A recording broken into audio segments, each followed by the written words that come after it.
สบายดีอีกเทื่อหนึ่งพี่น้องเอ้ยมาคลิปใหม่คลิปนี้ก็อยู่ในเมืองเวียงไซตามเคยเด้อพี่น้องเนาะหลังจากมาเยี่ยมเยือนสวนซากุระแล้วก็เลยมาฮอดมุมนี้เลยก็ถือโอกาสแชร์ความงามของมุมนี้ไปพร้อมๆกันเลยเนาะอันนี้อยู่ที่เมืองเวียงไซแขวงหัวพันไปมาชมภาพชมภาพงามกันไปตามมุมนี้เนาะเมืองเวียงไซแขวงหัวพันก็เป็นเมืองหนึ่งที่ได้รับความพัฒนาได้รับความบูรณะสร้างสรรค์นับตั้งแต่มีคนปล่อยขึ้นมาเนาะหลังจากมันปี1975ขึ้นมาแล้วก็มีการสร้างสรรค์พัฒนาบูรณะหลายสิ่งหลายอย่างเกิดขึ้นต่างๆมีโอกาสได้พามาเที่ยวชมแถวนี้ก็เลยว่าถือโอกาสถือโอกาสทำภาพสวยๆงามมาแชร์เนาะแบ่งปัน FC พวกนั้นน้องไกลนะครับชมนำกันเห็นนำกันย่างไปย่างมาส่งไปส่งมาตั้งแต่สวนสัตว์ดอกซากุระมาแล้วนะก็ถึงเวลาแล้วล่ะวันนี้จะต้องหาอาหารลงท้องลูกเข้าปากเข้าท้องแล้วน้องเอาเบิ่งทิวทัศน์ชมนี้อีกทีนึงแย่งอีกทีนึงมาแวะร้านอาหารร้านนี้เป็นร้านเฟอหรือว่า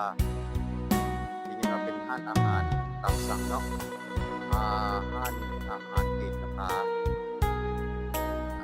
เดี๋ยวมันดูเป็นชิ้นนี้สู้กินแดงเนาะอันนี้ก็เวลา11 โมงคนก็แยกคนก็ยังบ่ทันมีมากินพวกเขาเป็นผู้มาเปิดมาเปิดร้านในเป็นสมัยโอ้โหแม่นแล้วแม่นพี่น้องคนแล้วเป็นร้านแล้ว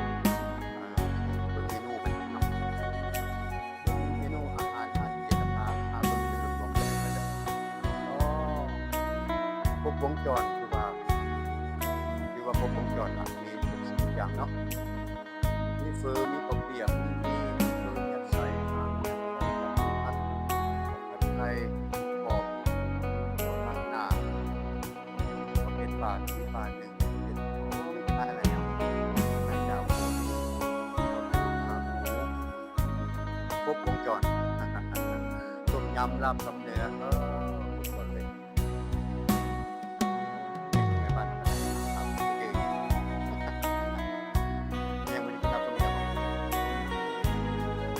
ำแกงกบสุดยอดนี่มันยังมีของเป็นที่ระลึกไว้อีกเนาะผู้ที่มาแวะกิน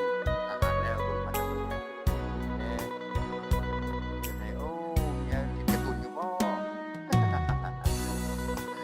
เมียเล่นการ์ตูนสมดีซื้อให้ได้หลายตัวอยู่ดอกซื้อไปฝากหลานแกเนาะถ้ามวยได้ละบ่เอาไปโอ้ยขอต้องสมนาดี